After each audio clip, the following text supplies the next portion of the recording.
प्रातः स्मरणीय विश्ववंदनीय संतों के सम्राट सदगुरु कबीर साहिब जी के पावन चरण कमलों में त्रैबार बंदगी करते हुए मेरे मन मंदिर के आराध्य परम पूज्य गुरुदेव जी, अर्चनीय वंदनीय संत समाज, समस्त संत गुरुजनों के चरण कमलों में विनम्र बंदगी करते हुए कबीर आश्रम देवरी चैनल से जुड़े हुए समस्त श्रोता बंधुओं को, माताओं को, बहनों को, नन्हे मुन्ने प्यारे प्यारे बच्चों को, आदरणीय बुजुर्ग दादा दादियों को, सभी को सुबह की हार्दिक शुभकामनाएं एवं रक्षाबंधन की हार्दिक शुभकामनाएं। रक्षाबंधन कल है क्या? तो एक दिन पहले से मैं सभी भाई बहनों को रक्षाबंधन की शुभकामनाएं देते हुए आइए सदगुरु कबीर साहिब जी के बीजक पद से एक पद लेते हैं। यहाँ तो भाई बहन के लिए शुभकामना दी है रक्षाबंधन पर। अभी 15 अगस्त में हम लोगों ने कौन सा पर्व मनाया? स्वतंत्रता दिवस मनाया ना। तो हम सब स्वतंत्र बने और एक दूसरे की रक्षा भी करें।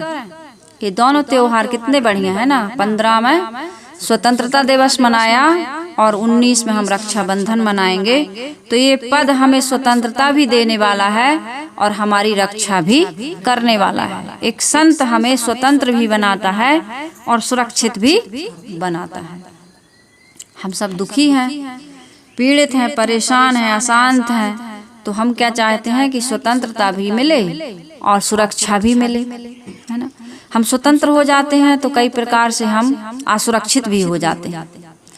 लेकिन सदगुरु कबीर साहब ऐसी स्वतंत्रता देते हैं और ऐसी सुरक्षा देते हैं जहाँ हमें किसी प्रकार के भय की या भटकने की गुंजाइश नहीं रहती है। साहिब का पद आज बड़ा विवेकी और समझदारों के काम का है, क्योंकि यहाँ जो अज्ञान में डूबे हैं या अंधविश्वास में अरूढ़ी या परंपरावादी हैं, उनको ये बातें समझने में थोड़ी कठिनाई होगी। ये साधनात्मक पद है। साधना का कितने लोग साधना करना चाहते हैं। कई लोगों का फोन आता है कि ध्यान के बारे में, समाधि के बारे में, मुक्ति के बारे में जानना चाहते हैं और समस्त दुखों से वो छुटकारा चाहते हैं। तो इस पद में वो सारी सामग्री है, सारा सार समाया हुआ है। इसका शीर्षक है स्वस्वरूप ज्ञान और सहज समाधि। सहज समाधि एक होती असहज, जैसे असहज सौंदर्य होता है, क्रीम पाउडर मेकअप वगैरह करवाते हैं लोग, और एक होता है सहज सौंदर्य। तो यहाँ एक होती है समाधि जो आदमी किसी आधार को लेकर के प्राप्त करता है। लेकिन सदगुरु कबीर साहिब की समाधि कैसी सहज समाधि, इस पर से बहुत सुंदर पद भी है इनका भजन, उसको भी मैं बीच में रखूंगी, सबसे लास्ट में है वो भजन। लेकिन पहले मैं सदगुरु कबीर साहिब का मूल पद आज रख रही हूँ जो इस बीजक में दिया है। तो पहले हम पद को गा लेते हैं, उसके बाद उस पर चर्चा करते हैं। साहिब जी कहते हैं, संतो कहो तो को पति आई, संतो कहो तो को पति आई, झूठ कहत साच बनी आई, संतो कहो तो को पति आई, लौके रतन अवेद अमोलिक नहीं गाहक नहीं साई, चिमिक चिमिक चिमिक दृग दहु दिस अरब रहा छिर आई, संतो कहो तो को पति आई, आप गुरु कृपा कछुकी ना निर्गुण अलख लखाई, आप गुरु कृपा कछुकी ना निर्गुण अलख लखाई, सहज समाधि उन मन जागे सहज मिले रघुराई, संतो कहो तो को पति आई, संतो कहो तो को पति आई, जहाँ जहाँ देखो तहाँ तहाँ सोई मन मानिक वेदो हीरा, जहाँ जहाँ देखो तहाँ तहाँ सोई मन मानिक वेदो हीरा, परम तत्व गुरु सो पावे, कहे उपदेश कबीरा, संतो कहो तो को पति आई, संतो कहो तो को पति आई। सदगुरु कबीर साहब 2-3 पद हो गए, उसमें यही खेद प्रकट करते आ रहे हैं कि हे संतो, संतो कहिए श्रोता, सुनने वाले सब संत ही हैं। संत मैं ही नहीं हूँ, ये भेषधारी लोग ही नहीं हैं। संत जो सत्संग को सुनता है वह संत कहलाता है। संतो कहिए श्रोता, संतो शांत स्वरूप, और संतो कहिए जीव को जो निर्वारत निज रूप, जो अपने निज रूप का निर्वार करते हैं। हम माया में फंस गए हैं ना, कल बताया मैंने, तो उससे जो छुड़ा लेता है या छुड़ाने का जो प्रयास कर रहा है, जो सत्संग करता है, सेवा स्वाध्याय साधना करता है, अपने स्वरूप को समझने का प्रयास कर रहा है, जीव मात्र क्या है, शांत स्वरूप है, इसलिए वो संत है। लेकिन वो तो बाहर से विकार भरने के कारण से वो क्या हो गया, अशांत हो गया है। तो साहिब कह रहे, हे संतो कहो तो को पते आई, मैं कहता हूँ तो कौन विश्वास करेगा। क्यों नहीं करेंगे? क्योंकि झूठ कहत साच बने आई। झूठी झूठी बातें कहते सुनते आदमी को झूठी बातें ही सही लगने लगी। अब सही बात कहो तो उसको पचती विश्वास ही नहीं होता।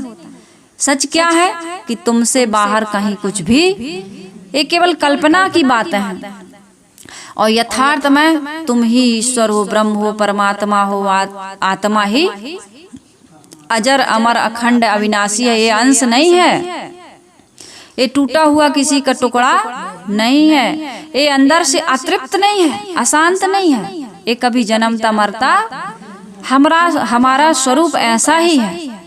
लेकिन हमको क्या कह दिया, तुम तुच्छ हो, तुम कठपुतली हो, तुम अल्पज्ञ हो, किंचिज्ञ हो, तो सर्वज्ञ कौन? यदि सर्वज्ञ है कोई, ईश्वर ब्रह्म परमात्मा सर्वशक्तिमान है, वो दयालु है और सबके कष्ट हरने वाला है, सबकी सुनने वाला है, तो अभी कलकत्ता में है ना जो रेप हुआ है, ओ जूनियर डॉक्टर का इतना बड़ा हत्याकांड, इतने बड़े रेप कांड, इतने बड़े आतंकवादी, ये दुनिया की जो दुर्घटना है, शिवलिंगी बनाते समय 9 बच्चों की मौत, कोई नर्मदा में डूब रहा, कोई गंगा में, झारखंड में पानी ही नहीं गिर रहा, तरह तरह की समस्याएं, दुख।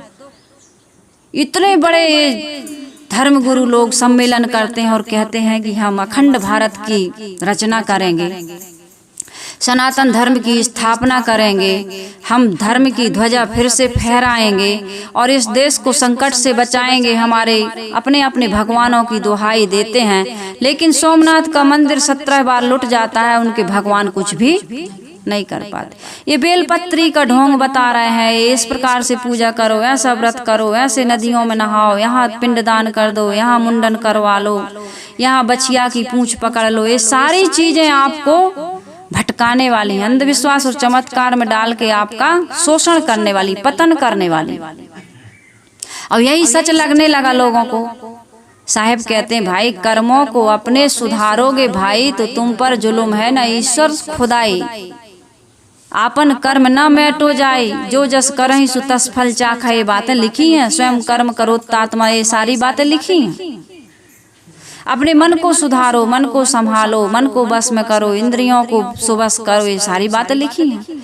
आत्मा में लौटो, ये संसार में कहीं भी स्थिरता नहीं है, यहाँ अमरता नहीं है, यहाँ शुद्धता पवित्रता नहीं है, एक रास्ता नहीं है। ये सारी बातें संत बताते हैं लोगों की समझ में। कहते हैं साहेब तो उल्टी पुल्टी बातें बताते हैं। साहेब नहीं, संसार के सभी विवेकी समझदार लोगों ने इन बातों को समय समय से हमारे बीच में रखा, चाहे वो बुद्ध हो, चाहे महावीर हो, चाहे सदगुरु कबीर हो, कपिल हो, करनाद हो, बड़े बड़े महापुरुषों ने आत्मज्ञान की बातें बीच बीच में हम सबको। लेकिन कबीर साहब ने तो पूरा छांट करके कहा, खेत कबीरा नुन लिया, सेला बीने सूर, और बची खुची तुलसी ने नुनी, जगत बटोरे धूल। इस संसार के लोग झूठी झूठी बातें बता करके हमको, स्वयं तो अंधकार में, अंधकार के गर्त में गिरे ही हैं, और हमें भी, समाज के लोगों को भी गिराने का काम कर रहे हैं। तो इसलिए सदगुरु कबीर साहब कह रहे हैं कि हे भाई संतो कहो तो को पते आई, झूठ कहत साच बने आई। साहब कह रहे हैं कि संत जो होते हैं वो सत्य बात कहते हैं, इसलिए वो संत कहलाते हैं। तो संत संसार से लौटकर साधना द्वारा अपने अंतरतम में डूबे होते हैं, इसलिए उनका अनुभव कुछ अलग होता है संसारियों से। क्योंकि जो अपने आप में डूब जाता है उसका अनुभव जो होता है वो हम साधारण लोगों से अलग होता है। समझ में आ रही बात है? कोई गहरी बात तो है नहीं का समझ में? कल पूछेंगे समझ में आ रही, कह रहे तो बहुत समझ में आ रही, लेकिन कल पूरा बताना है। अभी हम पूछे तो कहे हम कल बताएंगे, लेकिन कल कभी कल नहीं होगा, कल आपको बताना है। समझ में आई है तो बताना है। साहिब कह रहे हैं इसलिए संतों का अनुभव संसार के लोगों से कुछ भिन्न होता है। यदि वे अपने अनुभव को सामान्य संसारियों से कहें, अब हमारा अनुभव आपसे अलग है, हम आपसे अपनी अनुभव की बात कहें तो आपकी समझ में आने वाली नहीं है ना? बात समझ में आ रही? तो इसी प्रकार से संसार के जो लोग हैं ऐसे आत्मस्थ पुरुषों की भाषा वाणी को, उनके अनुभव को अक्षर अक्षर समझ नहीं पाते, थोड़ा मोड़ा कुछ समझने का वो प्रयास कर सकते हैं। इसलिए साहब कह रहे हैं इस विषय में जो अपरिचित लोग हैं उन्हें यदि मैं अपने आत्मानुभव की बातें कहूँ, कारण कार्य की व्यवस्था की बातें कहूँ, कर्म सिद्धांत की बातें कहूँ, जीववाद सिद्धांत की यदि मैं पुष्टि करता हूँ कि जीव ही सर्वश्रेष्ठ है, बाकी संसार में कुछ भी जीव से बड़ा नहीं है, तो ये बातें लोगों को कैसी लगती हैं? बताओ, समझ में आया है तो कैसी लगती हैं ये बातें? कैसी लगती हैं बताओ, कैसी लगती हैं? कोई बताए कैसी लगती हैं? असत्य लगती हैं। ऐसी बातें यदि मैं कहूँ लोगों को, साहब कहते हैं कि भाई जीव ही सर्वश्रेष्ठ, क्योंकि उन्होंने तो सुना है कि जीव तुच्छ है, कठपुतली है, अल्पज्ञ है, कोई ईश्वर ब्रह्म परमात्मा है जो सब कुछ कर रहा है, कर उसी की सत्ता से सब हो रहा। और वो कैसा है? दयालु है, वो कण कण में विराजमान है, घट घट में नहीं, कण कण में। जबकि घट घट में व्यवहारिक है, कण कण में काल्पनिक है, झूठी बात है। लेकिन वो कहते हैं कि कण कण में है, तो फिर जहाँ जहाँ भी एक मिलावटबाजी, घूसखोरी, काम चोरी, आतंकवाद, व्यभिचार हो रहे हैं, वहाँ वो सर्वशक्तिमान पहुँच करके, पहुँचना क्या, वो तो वही है, उसको रोकता क्यों नहीं? झारखंड में पानी गिरा है, जहाँ बाढ़ आ रही है उसको रोक दे, इतना पानी नहीं चाहिए कि जन धन की हानि हो जाए, आदि आदि कई प्रश्न हैं, है ना? तो उस चीज को यदि साहब कबीर साहब कहते हैं कि भाई ये प्रकृति पर अपना बस नहीं है, प्रकृति अपने गुणधर्मों से चल रही है, स्वचालित है, इसको चलाने वाला कोई नहीं है। मनुष्य कर्म करने में स्वतंत्र है, सर्वशक्तिमान है, जो चाहे वो करे। तो एक व्यक्ति ने मेरे पास फोन किया था कि साहब यदि हम कर्म करने में बिल्कुल पूर्ण स्वतंत्र हैं तो फिर हमारे जीवन में आज हम जो वर्तमान में कर रहे हैं, या हम चाहते हैं कि ऐसी दुर्घटना ना हो, या ऐसी असफलता ना मिले, या ऐसा दुख ना आए, आज हम बहुत प्रयास कर रहे हैं फिर भी आ जाता है, तो ये पूर्व का तो है? मैंने कहा बिल्कुल पूर्व का है, पहले का और आज का दोनों जुड़ा हुआ है। पहले जो करके आए हैं उसमें हम सुबस नहीं है, भोगने में पहले जो करके आए हैं हमारे पास समझना इन बातों को, ये हमारे जीवन की बहुत गहरी बात है। पहले जो हमने जैसे जैसा शरीर मिल गया, जैसे माता पिता मिल गया, जैसे गरीब या अमीर के घर में हम जन्म ले लिए, तो उसके अनुसार तो हम वैसे हैं। लेकिन आज पुरुषार्थ करके हम गरीब से अमीर कई बार बन जाते हैं लोग, कि नहीं बन जाते हैं। और कई बार ऐसा प्रबल पुरुष प्रारब्ध है कि मेहनत तो कर रहा है लेकिन आज वो सफलता नहीं पाता है। तो दोनों चीजें हैं, कुछ हद तक हम सर्व स्वतंत्र हैं और कुछ हद तक हम परवश भी हैं। लेकिन आज हमको यही करना है कि उस प्रारब्ध को, अब हम उसको बदल नहीं सकते, तो आज पुरुषार्थ को लेकर हम साध सकते हैं। आज नहीं तो कभी न कभी वो पुरुषार्थ, आज हम सत्संग कर रहे हैं, सेवा कर रहे हैं, स्वाध्याय कर रहे हैं, साधना कर रहे हैं, आत्मचिंतन में डूबने का प्रयास कर रहे हैं, तो वासना पूर्व की बना चुके हैं। कितने लोग कहते हैं कि साहब हम इतना खुरापात भर चुके हैं अपने अंदर मन में इतना विकार आ चुका है कि आज साधना करने के लिए बैठते हैं, ध्यान में चिंतन करते हैं, अकेले में बैठते हैं तो मन बहुत अशांत होता है, बहुत परेशान करता है, रुकता ही नहीं। ते पूर्व का संस्कार है, आज लगे हो ना तुम अभी साधना। पहले तो आपने साधना की नहीं। साधने का काम साधना, साधन ना, इच्छा ना होना, साध यानी इच्छा, ना यानी नहीं। आप तो इच्छाओं के गुलाम बने थे, खूब इच्छाएं बनाई थी और इच्छा के पीछे क्रिया भी किए, क्रिया के पीछे फिर आपने संस्कार बना लिया, तो वो संस्कार आपको आज परेशान कर रहा है। अभी तो आपने ब्रेक लगाया है, बांध तो अभी बांध रहे हैं आप। पहले से तो जो प्रवाहित हो रहा था वो हो ही रहा था। कर्म से कर्म करके देह और देह से फिर कर्म, ये हम अनादिकाल से करते आए हैं। तो प्रवाह रूप हमारे मन में जो चिंतन चल रहा है, चित्तवृत्तियों, उसकी चर्चा आएगी अभी इस पद में, इसलिए मैं थोड़ा सा इसमें बता रही हूँ शुरू से। तो आपका आज प्रारब्ध, यदि आप पुरुषार्थ कर रहे हैं तो प्रारब्ध भी कमजोर हो जाता है। फिर पहले आप तम्बाकू खाए, 20 साल खाए, लेकिन अभी आपने छोड़ने का प्रयास किया, तो धीरे धीरे तम्बाकू की याद आते आते आते आते एक दिन ऐसा होगा कि खून से ही उसका संबंध, अपने मन से, चित्त से ही, बुद्धि से ही वो बातें, वो संस्कार निकल जाएगा। क्योंकि बहुत वर्षों से हमने तम्बाकू को छुआ भी नहीं। तो ऐसे एक उदाहरण दिया मैंने। यहाँ साहब कह रहे हैं, चेतन आत्मा रूपी एक ऐसा प्रकाशित रत्न है जो अखंड है। साहब कह रहे हैं, लोक रतन अवैध अमोलिक, नहीं गाहक नहीं साईं। साहब कहते हैं, कबीर साहब जी कह रहे हैं, मानो समाधि से उठकर और संत मंडली में आकर सदगुरु कबीर साहब जी कह रहे हो कि हे संतो, यदि मैं सामान्य लोगों से कहूँ तो मेरी बातों पर कौन विश्वास करेगा कि स्वरूप ज्ञान, स्वरूप स्थिति की बातें आप लोगों को जो व्यर्थ लग रही हैं, बकवास लग रही हैं, उनसे तुम अछूते हो इसलिए लग रही हैं। परंतु जो साधक स्वरूप ज्ञान तथा स्वरूप स्थिति की साधना में डूबता है, उसके लिए तो इससे अधिक सत्य कुछ हो ही नहीं सकता।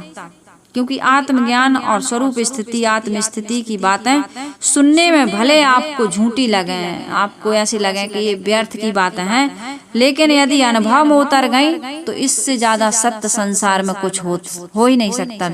किसी लोक की आप कल्पना करते हैं, लोकांतर में आप मरने के बाद पहुंचे ना पहुंचे कोई गारंटी है किसी के पास? नहीं। लेकिन आज समस्त प्रकार की कल्पनाओं को छोड़कर आप अपने आत्मा में स्थित होने का प्रयास करें तो आपकी आत्मा तो आपके पास ही है, और वो निकल जाए तो कोई इच्छा, कोई कल्पना, किसी भी स्वर्ग या किसी भी लोक की कल्पना आपके लिए केवल दिवा स्वप्न बन जाएगी। बन जाती है कि नहीं? आत्मा है तब तक सब पूजा है, पाठ है, व्रत है, उपवास है, कथा कीर्तन है, लोक परलोक की कल्पनाएं तुम कर रहे हो। तो साहिब कह रहे हैं, उस आत्मा अस्तित्व को समझने का प्रयास करो जो नित्य प्राप्त है, वही परम सत्य है। लेकिन उस परम सत्य से आदमी दूर हो गया है, बहुत दूर, पास की वस्तु से सबसे ज्यादा दूर है, और सबसे ज्यादा दूर कल्पना की बातों से वो सबसे ज्यादा पास में, रात दिन उसी का वो पाठ कर रहा है कि नहीं कर रहा है? दूर की वस्तु निकट हो गई और निकट की वस्तु को बिल्कुल भूल चुके, बहुत दूर हो गई। साहिब कह रहे, लौके रतन अवैध अमोलिक, नहीं गाहक नहीं साईं। जिसे जीव कहते हैं, चेतन कहते हैं, आत्मा कहते हैं, रूह कहते हैं, सोल कहते हैं, जैसे पानी कहते हैं, वाटर कहते हैं, आब कहते हैं, नीर कहते हैं, इसी प्रकार से आत्मा के कई नाम, आदि आदि संज्ञाओं से जिसको हम जानते हैं, बोलते हैं, वह चेतन तत्व क्या है? तुम स्वयं हो, हम सब वही हैं। अहम ब्रह्मास्मि, मैं ही ब्रह्म हूँ, सबके अंदर वह अमर सत्ता विद्यमान है कि नहीं? वो मरता नहीं कभी। नैनम छिदन्ति शस्त्राणि, नैनम दहति पावका, न चैनम क्लेदंतो न शोषति मारुता। मैं अजर अमर नित्य सनातन शाश्वत हूँ। वह चेतन रत्न कैसा है? अखंड है, उसका कोई खंड टुकड़ा, तुम कहते हो अंश है, ये जीव क्या है? ईश्वर का अंश। बिल्कुल झूठ बात, 100% झूठ बात। टुकड़ा होता है अंशी का टूटा हुआ एक भाग। कोई अंशी है, अंशी माने बड़ी चीज, और अंश माने टुकड़ा, तो टुकड़ा नहीं है। यदि टुकड़ा होता तो यहाँ साहब अभेद न कहते। इसको कोई काट नहीं सकता, इसको कोई तोड़ नहीं सकता, इसको न आग जला सकती है, न पानी गला सकता है, न वायु उड़ा सकती, न कोई शस्त्र से ये कट सकता है। हीरा को तो काट भी सकते हो, लेकिन आत्मा को कभी कोई किसी भी प्रकार से टुकड़ों में विभाजित नहीं कर सकता। ये अनादि अनंत नित्य है, इसकी कीमत कुछ नहीं हो सकती, अवैध अमोलिक, इसका कोई मोल संसार की सारी संपत्ति देकर भी आत्मा का मोल कोई चुका नहीं सकता। आत्मा अनमोल है, इसके रहते रहते आप संसार के बड़े बड़े रत्नों को प्राप्त कर सकते हैं, लेकिन संसार के सभी रत्नों से यही तो हुआ। सिकंदर ने यही संदेश दिया था कि इतने रत्नों को मैंने कमाया, लेकिन सारे रत्नों से आज मैं अपनी जिंदगी का 1 सेकंड का समय भी नहीं बढ़ा सकता। तो इसलिए साहब कह रहे हैं कि भाई लौके रतन अवैध अमोलिक, नहीं गाहक नहीं साईं। राजा हो, रंक हो, महात्मा हो, अथवा कहना चाहिए राम हो, कृष्ण हो, बुद्ध हो, महावीर हो, सिकंदर हो, ईसा हो, शंकर हो, दयानंद हो, कबीर हो, नानक हो, कोई भी हो, किसी का काम नहीं है। निर्जीव माता पिता, निर्जीव गुरु, निर्जीव राजा, किस काम के? कोई भी संसार से जो चला गया, जिसके मैंने नाम लिए, यदि जीव चला गया तो इनका शरीर किसी काम का नहीं रहा, सब एक समान हो जाते हैं। अतएव जीव एवं चेतन सत्ता ही अमोलिक है, इसका कोई मोल, इसकी कोई कीमत नहीं है। बिना कीमत का है ऐसी बात नहीं है, इसकी इतनी ज्यादा कीमत है कि इसको संसार की वस्तुओं से आका नहीं जा सकता। इसका कोई मूल्य नहीं है, अपने आप में अमूल्य है। यह सभी घटों में लोक रहा है। तो ऐसे नहीं है कि कहीं चिक बिगड़ी ऐसा, कहीं ऐसी वो लाइटिंग जल रही हो, ऐसा नहीं। इसको कैसे समझे, कैसे लोक रहा है, कैसे चमक रहा है? चेतन की चमक है जीवन। यदि चेतन ना हो तो जीवन संभव नहीं है। ये जड़ और चेतन दो तत्वों का संगम ही जीवन है। और यदि ये जीव निकल जाए इस जड़ शरीर से, तो फिर कोई देखेगा, सुनेगा, सूंघेगा, चखेगा, कुछ भी काम कर पाएगा? कुछ भी नहीं कर पाएगा।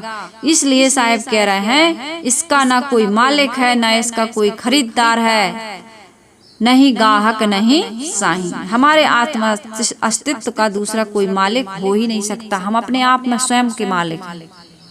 हर व्यक्ति अपने आप का स्वयं का मालिक है, अपने ही अनुसार करता है। सुनता सबकी है, लेकिन करता वो मन की ही है। आत्मा स्वयं अपना स्वामी है, स्वयं अपना ग्राहक है। इन सब का अर्थ यही होता है कि वह स्वयं अपने आप में पूर्ण है, लेकिन वो जगह जगह अपने आप को बेच दिया। यही उसकी सबसे बड़ी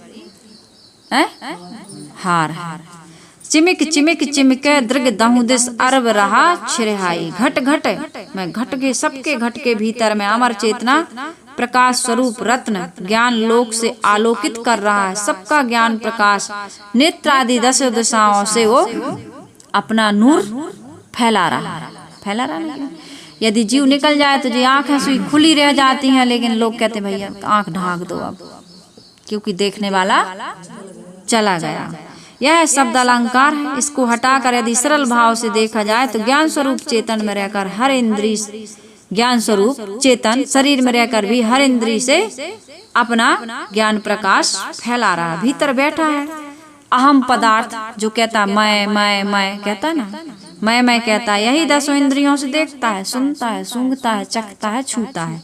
सारे काम हाथ पैर भी इसी की प्रेरणा से चलते हैं। आपे गुरु कृपा कछु कीन्हा निर्गुण अलख लखाई। ये समझिए आप कि ये निर्गुण है, सगुण है, और निर्गुण सगुण से भी परे है।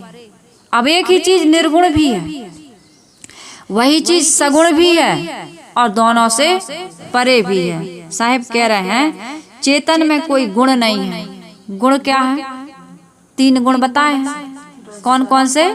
रजोगुण, सतोगुण और तमोगुण। ये 3 गुण है प्रकृति के। तो रजोगुण का काम क्या है? रजोगुण से क्या होती है? क्रिया, है ना। और सतोगुण से क्या होता है? पुष्टि। रजोगुण से क्रिया होती, निर्माण होता है, सतोगुण से पुष्टि होती है, और तमोगुण से विनाश हो जाता है। है ना। तो जिस प्रकार से प्रकृति में 3 गुण है, उसी प्रकार हमारे अंदर पिंड में भी है। इच्छा क्रिया क्या है? इच्छा और क्रिया रजोगुण है। हमारे अंदर इच्छा होती है, किसी काम को करने की इच्छा होती है, फिर हम लग जाते हैं काम, ये रजोगुण है, क्रिया करने लगते हैं।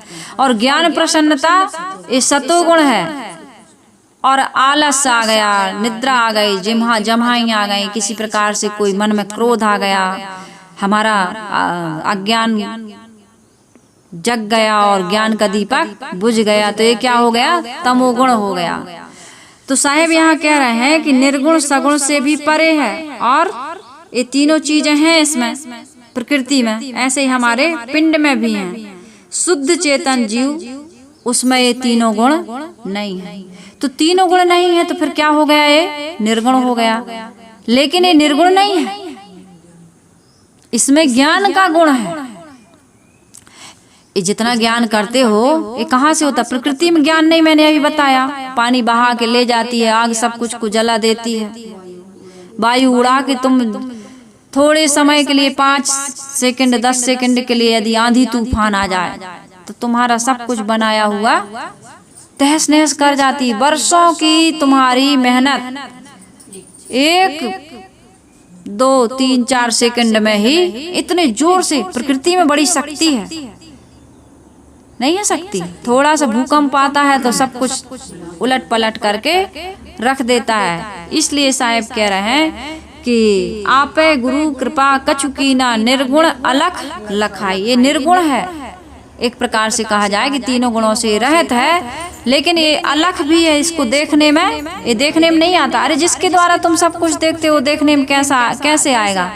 लेकिन गुरुदेव की ऐसी महिमा, सदगुरु की ऐसी विशेषता है कि वो निर्गुण को भी बताते हैं कि इसमें ज्ञान का गुण है, और जो अलख है उसको भी वो लखा देते हैं। स्वस्वरूप समझने की एक उदार परिभाषा यह है। इसलिए यहाँ बता रहे हैं कि विवेचन में कोई भ्रांति आपको लग सकती है कि यार तुम सगुण भी बता रहे हैं, निर्गुण भी बता रहे हैं, फिर दोनों से परे भी बता रहे हो। लेकिन सार यहाँ पर यही है कि तीनों गुणों से रहित ज्ञान गुण युक्त, इसका भेद कोई सदगुरु ही बताते हैं। ये तीनों गुणों से रहित होने से ये निर्गुण है, ज्ञान गुण होने से सगुण है। और जब आदमी स्वरूप में लीन हो जाता है, सारी वृत्तियों को शांत कर देता है, तो सगुण निर्गुण यानी अपने आप का बोध हमें मन से होता है ना। लेकिन जब मन ही वहाँ समाप्त हो गया तो सगुण निर्गुण, अतएव चेतन अस्तित्व निर्गुण है, सगुण निर्गुण से परे भी है। यह स्वस्वरूप समझने में जब आदमी इस स्थिति को प्राप्त हो जाता है, तब ये समझ में आता है। चर्चा केवल चर्चा मात्र से आपको समझ में आने वाला नहीं है। साहिब कह रहे इसका अनुभव कैसे करेंगे? साहिब कह रहे सहज समाधि उन्मनि जागे, सहज मिले रघुराई। ये 3 शब्द है इस पंक्ति में, बड़े महत्वपूर्ण है। तीनों पर हम विचार करें। पहले हम सहज समाधि लें। सहज समाधि की बात करते हैं साहब, उनका सहज समाधि का जो साहब रास्ता बताते हैं, ये सबके लिए संभव है। एक मजदूर से मजदूर व्यक्ति, एक अनपढ़ से अनपढ़ व्यक्ति, व्यस्त से व्यस्त व्यक्ति भी ये सहज समाधि को प्राप्त कर सकता है। कैसे कर सकता है? साहब कहते हैं जब हम किसी व्यक्ति, वस्तु या अवधारणा में मन को रोकते हैं तो ये असहज समाधि कहलाती है। किसी व्यक्ति, राम में, कृष्ण में, बुद्ध में, महावीर में, ये व्यक्ति हुए है ना, या वस्तु, किसी भी वस्तु है, वस्तु जो जैसे हम नाद देख रहे हैं, बिंदु देख रहे हैं आदि, इनमें भी लग जाते हैं। या फिर अवधारणा, कल्पना के लोक में, कहीं आकाश पाताल में है, तो साहिब कह रहे हैं वहाँ हम मन को जब रोकते हैं तो वो असहज समाधि कहलाती है। चित्र को आप कोई आधार बना लिए, नाद बिंदु को आधार बना लिए, मन की अवधारणाओं को आधार बना लिए, वहाँ मन रोकते हैं तो ये असहज समाधि है, क्योंकि यह आरोपित है। जीव के ऊपर आपने अपने ऊपर कुछ आरोपित किया है। आरोपित कृत्रिम होता है, नकली होता है, बनावटी होता है, और वो हमसे अलग होता है। तो साहिब जी कह रहे हैं कि जैसे मैंने अभी सौंदर्य के बारे में थोड़ी चर्चा की थी ना, भाई सहज सौंदर्य क्या है? स्नान कर लिए या चेहरे को हम साबुन से, पानी से धो लिए, और जो हमारा सौंदर्य है वो सहज सौंदर्य। लेकिन थोड़ा इसके ऊपर लीप पोत दिए, मेकअप कर लिए तो वो असहज सुंदर बनावटी सौंदर्य हो गया। ये बनावटी सौंदर्य सदा रहने वाला है क्या? आदमी रोते हैं तो वो भी बड़ा ध्यान से रोते हैं, यहीं ऐसे ही पहुँच लेते हैं, यहाँ ऐसे ऐसे रगड़ के नहीं पहुँचते।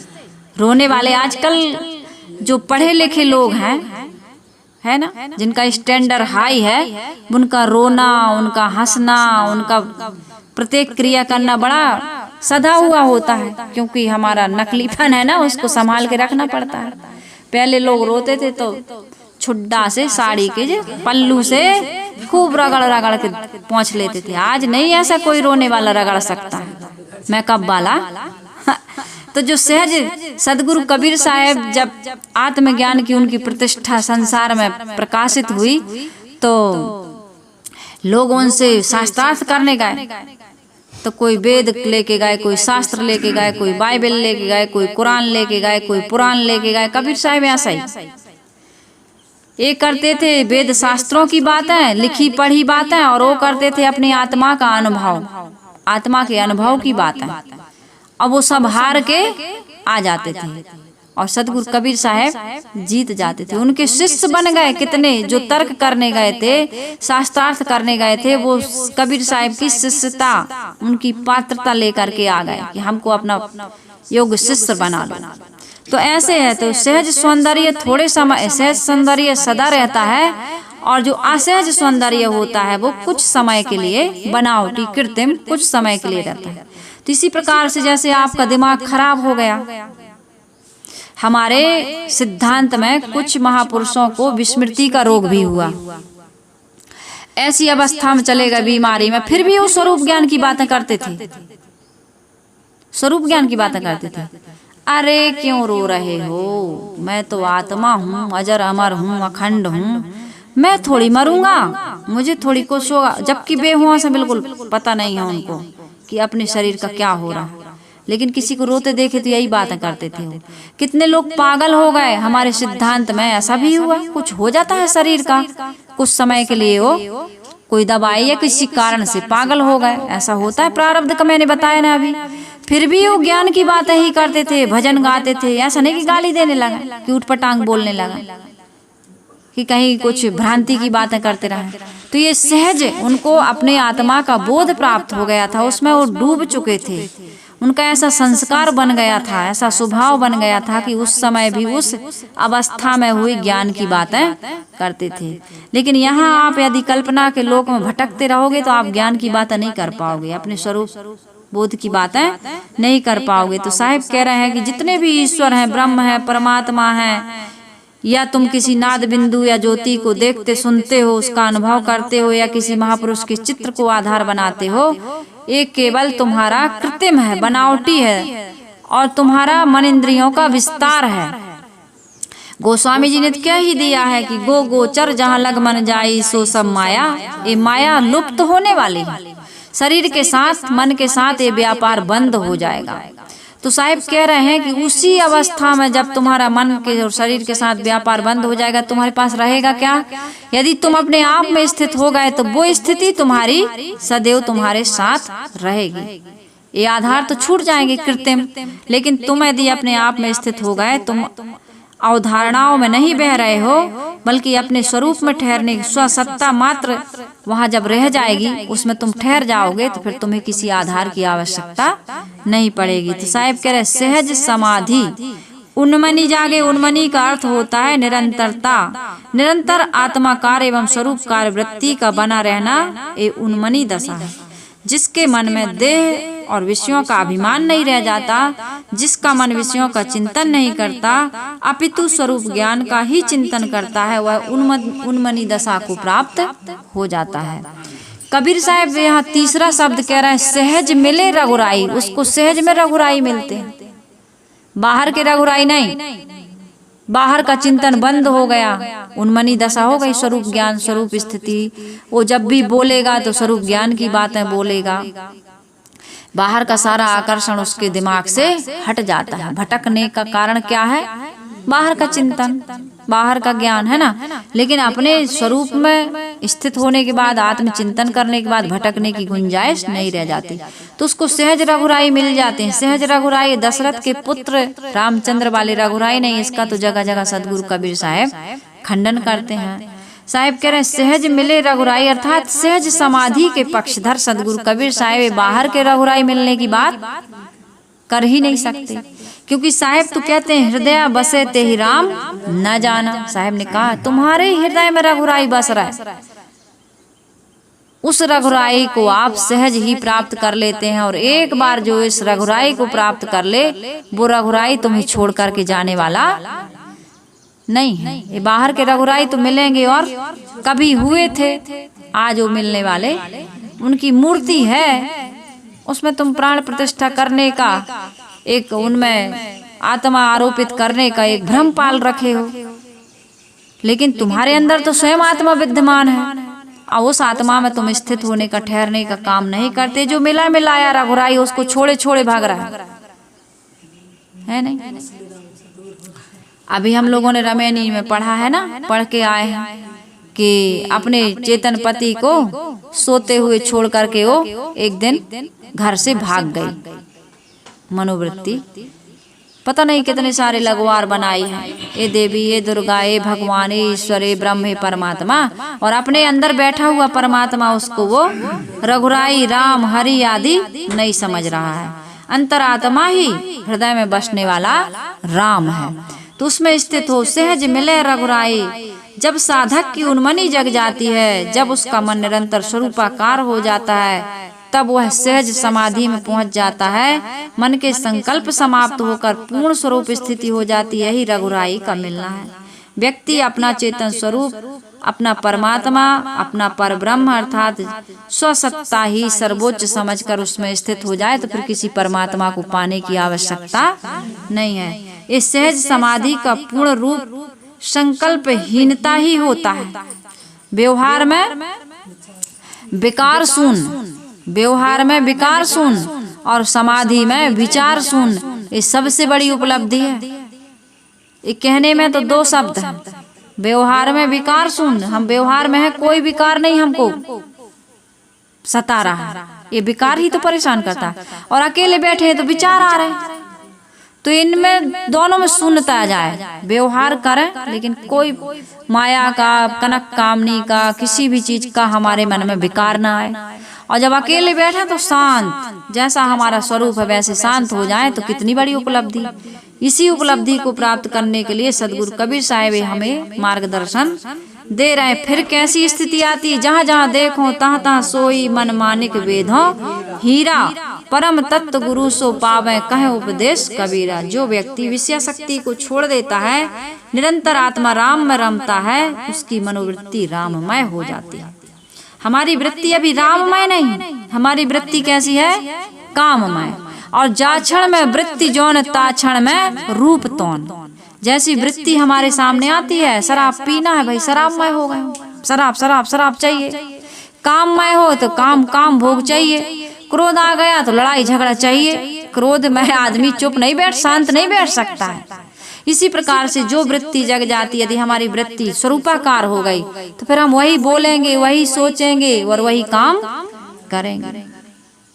फिर ये माया का आकर्षण समाप्त हो जाए। सब में सिया राम मैं सब जग जानी, और करहूँ प्रणाम जोर जुग पानी। फिर प्रणाम करेंगे, प्यार से रहेंगे, किसी को लूटेंगे नहीं, सताएंगे नहीं, घूसखोरी, मिलावट, काम चोरी, ये सब कुछ नहीं करेंगे। ये नहीं करेंगे कि सिया राम, ऊपर से तो कहेंगे सिया राम मैं सब जग जानी, और बेचा हूँ दूध मिलावहूँ पानी। ऊपर से तो कहेंगे राम राम, लेकिन अंदर से मन में ये भाव है कि बिल्कुल छुरी भोंक दो। ऊपर से प्रशंसा होती है सामने से, और पीछे से उसके हम काम बिगाड़ देते हैं, उसका हम अपमान कर देते हैं, उसकी बुराई बताते हैं। यही हो रहा ना, तो ये भाव नहीं रह जाता है। फिर साहेब पूर्ण साहेब जी ने भी कहा है कि सब तेरे तू सबन का काको जान रिसाए। ए सहज समाधि उन्मनि जागे सहज मिले रघुराई, जहाँ जहाँ देखो तहाँ तहाँ सोई मन मानिक वेदों हीरा। जैसे एक धागा होता है, धागा वो मणियों को उसमें अपने आप में पिरो करके एक माला बना देता है। इसी प्रकार से क्या होता है, स्वरूप ज्ञान रूपी हीरा मन माणिक को वेद कर उसका अपने मन में सदैव स्वरूप ज्ञान का ही चिंतन कराता रहता है, फिर अन्यत्र हमारी मनोवृत्ति भटकती नहीं है। कितनी अच्छी बात है, कितनी बड़ी उपलब्धि है, ये कितना हमारे निकट का ज्ञान है और स्थिति है। और इसको हम अपने में न खोज करके कहाँ खोज रहा है, कोई ढूंढे पूरब, कोई ढूंढे पश्चिम, कोई ढूंढे पानी पथरा में, मोर हीरा हेराए गयो कचरा में। ये हीरा है, माणिक है कौन, कौन जीव, मैं स्वयं। और मैं कहाँ पानी पत्थर में अपने सिर को पटक रहा हूँ। ये गुरुओं ने भटकाया, गुरुओं ने नहीं बताया, इस वास्तविकता का बोध गुरु लोगों ने नहीं दिया। यदि ये भाव जग जाता हमारा तो फिर क्या होता, खुले नैन हंसी हंसी पहचानो सुंदर रूप निहारो। सब कहीं वही दिखता, ये माया ना दिखती, ये शरीर ना दिखता, ये धन संपत्ति, ये पद पदार्थ के लिए हम इतना खून खराबा ना करते। साहिब कह रहे परम तत्व गुरु सो पावे कहे उपदेश कबीरा। परम तत्व का अर्थ क्या है, सर्वोच्च सत्ता। सत्ता दो चीजों की है, कौन कौन चीजों की, कौन बताएगा, कौन कौन चीजों की है। जड़ चेतन, जड़ क्या है, ये पांच तत्व, और चेतन क्या है, मैं स्वयं, मेरा स्वरूप, ये शरीर नहीं। शरीर जड़ है और आत्मा चेतन है। तो साहिब कह रहे हैं दो तत्व हैं, सर्वोच्च सत्ता, जड़ दृश्य है और चेतन क्या है, दृष्टा। ये दिखने वाला दृश्य है और ये परिवर्तनशील है, और देखने वाला दृष्टा है, ये कभी बदलता नहीं है। इसलिए जड़ निम्न सत्ता है और चेतन परम सत्ता है। यह चेतन ही परम तत्व है, अपना चेतन स्वरूप तो नित्य प्राप्त है। परम तत्व तो हमको मैं ही तो हूँ, प्राप्त कहना भी दूरी है, मैं ही तो हूँ। परंतु उसका ज्ञान ना होने से वो हमें क्या से हो गया, अप्राप्त। जैसे घर में वस्तु है लेकिन पता नहीं, भूल गए, डगरिया भूल गई मैं कहीं भी घर को जाऊं, डगरिया मेरा डला है। इसमें बहुत सुंदर प्रवचन है सदगुरु कबीर साहिब का ये भजन कि डगरिया भूल गई मैं कहीं भी घर को। अब रास्ता ही भूल गए तो अपने अस्तित्व का भान हमें नहीं हो सकता है। तो सदगुरु कबीर साहिब जी कह रहे हैं कि अपने ही घर में धन गड़ा है लेकिन पता नहीं है, तो हम दरिद्र नारायण, दे दो भैया दे दो, नहीं मिलेगा बाहर से देखने सुनने सूंघने चखने को, तो हम बड़े दुखी हो जाते हैं। तो यही है हमारी दरिद्रता। इसी प्रकार मेरा ही आत्मस्वरूप मुझे विस्मृत हो गया, गुरु ने उसे लखा दिया। गुरु ने कुछ दिया नहीं, गुरु ने उसका पता दे दिया। अब गुरु ने तो दे दिया, अब हम चले ना, बता तो दिया गुरुदेव ने, लेकिन हम चले ना, उसके लिए मेहनत ना करें। जैसे कोई बता दे कि भैया आओ, वकील ऐसे बना जाता है, टीचर ऐसे बना जाता है ना, एक टेलर ऐसे बना जाता है, आओ हम ज्ञान दे रहे हैं। कपड़ा ऐसे सिला जाता है, मिठाई ऐसे बनाई जाती है, ऐसे पढ़ा जाता है, ऐसे लिखा जाता है, ऐसे परीक्षा में पास, सब कुछ बता रहा है, लेकिन तुम मेहनत ना करो तो हम पास थोड़ी कर देंगे। पास होने की युक्ति बता देंगे, अब आप मेहनत करो और पास हो जाओ, पहुंच जाओ। तो हम पास पहुंचने का रास्ता बता रहे हैं। सदगुरु कबीर साहब ने वही काम किया है। अब चलना हमको और आपको ये परिश्रम करना पड़ेगा। इस प्रकार साधारण लोगों में कहने सुनने में जो व्यर्थ लगता है वह आत्मस्वरूप आत्मस्थित अनुभव में परम सत्य। कहने सुनने में तो आपको झूठ लगेगा, क्योंकि बोलबाला तो इसका कम है, और कथा भागवत रामायण आदि का जो बाहर बाहर बता रहे हैं है ना, वो ज्यादा उसमें आपको आकर्षण होता, उसी में नाचते गाते हो ज्यादा। तो वहीं जय बुलाते हो, उस कथा में अभी चलने लगे डमरू बाजे तभी नाचने लगोगे। इसमें से भी 2-4 नाचने वाले बैठे, फर्स्ट नंबर इन्हीं का लगेगा। हाँ भोला भंगी आँख मचल गए तो मजा आ जाता है। भोला भंगी आँख मचल है तो फिर थोड़ा हम भी मचल लें। अब यहाँ कहाँ है, बिल्कुल मचलने की संभावना ही नहीं है, यहाँ तो मचलने से बचाया जा रहा है। हाँ, तो अच्छा नहीं लगता, ये निरस विषय लगता है। हाँ, तो वो उसमें समझ में आता है, इसमें समझ में नहीं आता है। ऐसे नाचते रहोगे कथा भागवतों में तो ये संसार में नाचना बंद होगा। ये नाचने गाने का विषय नहीं है, ये समझ कर ठहरने का विषय है, स्थित होने का विषय है। तुम यहाँ तो नाच ही रहे और वहां जाके भी नाचते नचाते हो। तो ये कथा भागवत नाचने नचाने का साधन, भटकाने का साधन, चंचल बनाने का साधन नहीं है। ये तो चंचलता, अब तुम थोड़ा नाच गा लेते हो, तुम्हें लगता है चलो यार मजा आ गया, अच्छी लगी आज की कथा।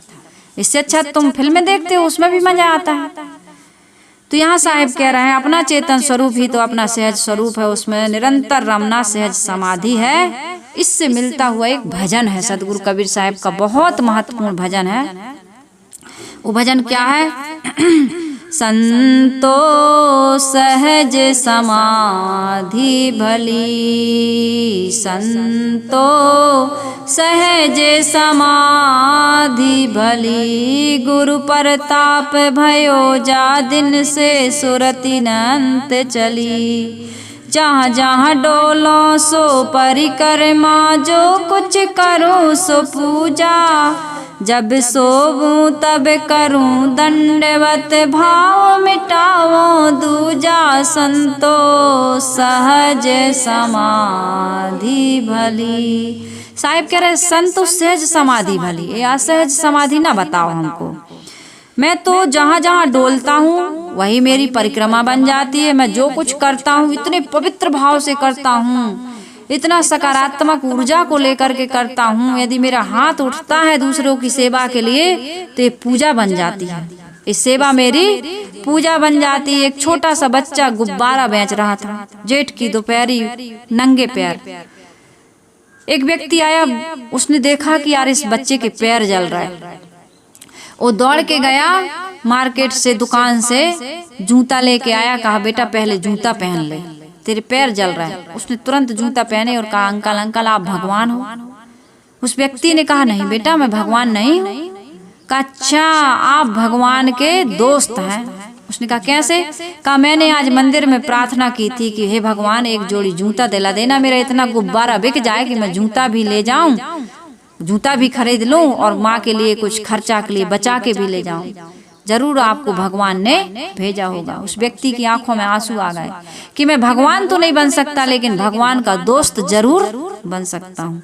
तो आप सास के लिए, पति के लिए, पत्नी के लिए, एक दूसरे के लिए यदि सहयोग की भावना से हाथ उठाते हैं तो अरदास के लिए, प्रार्थना के लिए तुम्हारे हाथ उठे ना उठे, लेकिन सेवा के लिए हाथ उठ गए, सहयोग के लिए हाथ उठ गए, असहाय व्यक्ति को आपने सहारा दे दिया इसके लिए हाथ उठ गए, तो ये तुम्हारी पूजा और इबादत से बढ़ करके। तो साहिब कह रहे हैं जहाँ जहाँ डोलूं सो परिक्रमा, जो कुछ करूं सो पूजा, और जब सोऊं, राजा राम भैया दंडवत कर रहे थे ना अभी, तो ये इनका प्रणाम ये दिखावे के लिए तो जरूरी है, इनके अंदर का भाव हमको इन्होंने दिखाया, लेकिन ये समर्पित हो गए, यही इनका। अब समर्पित हो गए, इनने सारे कर्म गलत, जो भी नशा था, जो भी व्यसन था वो छोड़ दिया। आज रक्षाबंधन मनाने के लिए 3 दिन पहले से यहाँ हाजिरी दे दिए कि बहन हम आपके साथ रक्षाबंधन मनाएंगे। गुजिया भी लाए, मिठाई भी लाए, और मुझे करेला की सब्जी पसंद है वो भी लाए, और जो 11,000 रुपया उधार था इस आश्रम के लिए वो भी लाए, और कह रहे भविष्य में दीदी हमारी बच्चियां कह रही 51,000 देंगे, अभी तो हमारे पास नहीं है लेकिन हम 51,000 देंगे। तो इनके अंदर का भाव इन्होंने व्यक्त किया। तो ये पूजा नहीं है क्या? ये जहाँ जहाँ डोलूं सो परिक्रमा नहीं है? यहाँ आए पवित्र भाव से परिक्रमा बन गया। एक नाथ महाराज गधा को पानी पिला देते हैं, उनका शंकर जी पर चढ़ जाता है, चढ़ जाता है कि सबसे पहले नंबर में उन्हीं का नाम आता है। तो यहाँ साहिब कह रहे यही काम करो, जहाँ जहाँ डोलूं सो परिक्रमा, जो कुछ करूँ सो पूजा, जब सोऊं तब करो दंडवत, भाव मिटावो दूजा। ये क्षणिक पूजा नहीं, ये थोड़ी देर की दंडवत नहीं, समर्पित हो गए हम इस आश्रम के लिए, इस सत्य के लिए, इस सत्य ज्ञान के लिए, इस सत्कर्म के लिए हम समर्पित हो गए। यही तुम्हारा दंडवत करना है, यही प्रणाम करना है। साहेब कह रहे हैं अब इससे होगा क्या? आँख न मूंदो, कान न रूंदो, काया कष्ट न धारो, खुले नैन हंसी हंसी पहचानो, सुंदर रूप निहारो, संतो सहज समाधि भली, संतो सहज समाधि भली। अब आँख मूंदने की जरूरत, सब मैं सिया राम मैं सब जग जानी, सब मुझे सिया राम का ही दर्शन हो रहा है। और कान ना रूंधो, कान अब मुझे दूसरी बात सुनाई नहीं देती, विषय प्रपंच के गीत, ये बातें, ये लड़ाई झगड़ा मुझे अच्छे, राग द्वेष की बातें अच्छी नहीं लगती। अब मुझे मन से ही उतर गया। लोग दौड़ दौड़ के जाते हैं ना, एक व्यक्ति था, लड़की थी, पड़ोस में झगड़ा हुआ, दौड़ के गई सुनने, यहाँ सब्जी बना रही थी और इतने लगन मगन से गई हो कि सब्जी जल गई। आई तो और वहां जब गई तो लोगों ने कहा चलो यहाँ से भागो, क्यों भीड़ लगाते, यहाँ कोई प्रदर्शनी है, मेला लगा है, दूसरों के झगड़ा झंझट में तुम्हें आने की क्या जरूरत है। तो बड़ी उलाहना लेकर के आई, एक तो समय दे करके दूसरों का झगड़ा सुनने जाओ, और ऊपर से कहते जाओ यहाँ तुम्हारा कोई काम नहीं, हमारी सब्जी, अपना नुकसान करके जा रहे, तो मूर्ख हो तुम, अपना नुकसान करके जा रहे हो दूसरों की लड़ाई झगड़ा में। तो ये तुम्हारी रुचि थी इसलिए गई, फिर ये बातें अच्छी नहीं लगती हैं। तो अब मुझे ना आंख मूंदने की जरूरत, न कान रूंधने, न काया कष्ट, न बड़े बड़े उपवास करने की, न पैदल परिक्रमा करने की जरूरत है, न 84 कोस की परिक्रमा, न तीर्थ कहीं भी जाने की जरूरत, हाँ, न पंचग्नि तापना है, न ठड़ेश्वरी, न उर्धबाहु होना है कुछ। अभी देखना 2025 में कुंभ मेला में कैसे कैसे तपस्वी आएंगे।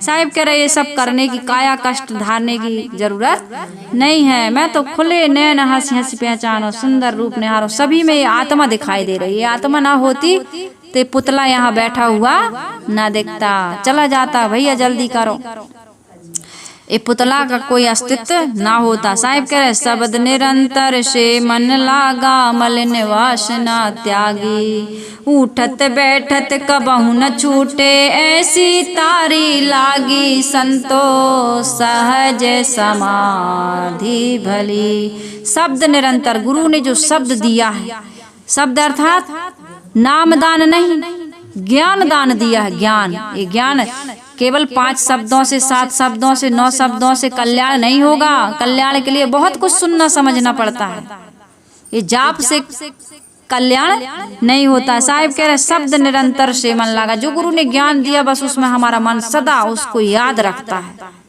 उसको कभी ज्ञान को भूलता नहीं। तब ये मलिन वासना त्याग सकते हो आप।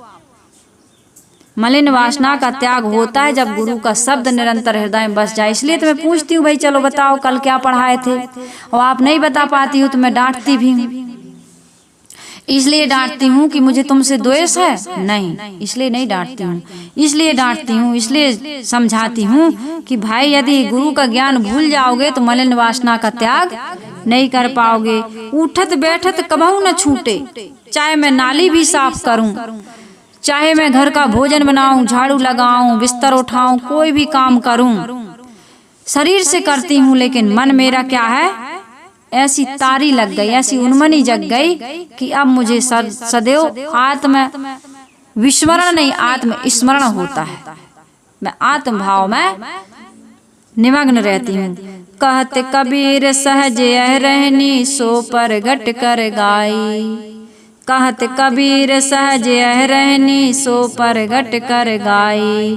दुख सुख से एक परे परम पद, सो पद है सुखदाई। संतो सहज समाधि भली।